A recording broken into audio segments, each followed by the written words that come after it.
मी सर्जा बोलतोय. आता बोलायला माझ्याजवळ काहीच राहिलं नाही आहे.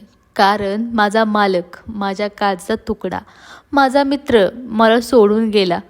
कसं जगू तुझ्याशिवाय? आता कसा जाऊ मैदानात? जेव्हा पण मैदानात जात होतो तेव्हा फक्त तुमच्या चेहऱ्यावरचा आनंद पाहण्यासाठी जात होतो. तुम्ही त्या प्रत्येक बैलगाडी मालकाचा विचार करत होता की गोरगरीब लोक या क्षेत्रात टिकणार कशी. या ना परत सर, मला मैदानात जायचं आहे. तुमच्यासोबत एक नंबर करायचा आहे.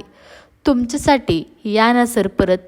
त्या कठोर मनाच्या माणसाला शिक्षा तर झालीच पाहिजे, ज्यानं मला माझ्या मालकापासून दूर केलं.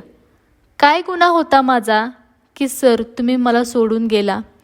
खरोखर देवा न्याय दे माझ्या मालकासाठी. तुमचा तो हसरा चेहरा, तुम्ही ते सगळ्यांसोबत मन मिळावू राहणार.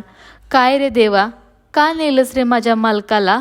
आओ, माझा मालक कधी मालकासारखा वागलाच नाही. माझा मित्र असल्यासारखा माझ्यावरती निस्वार्थपणे प्रेम करत होता. देवा, जो व्यक्ती कायम चांगलं वागतो त्याच्यासोबतच का वाईट घडतं रे? देवा, पाठवणारे माझ्या सरांना माघारी.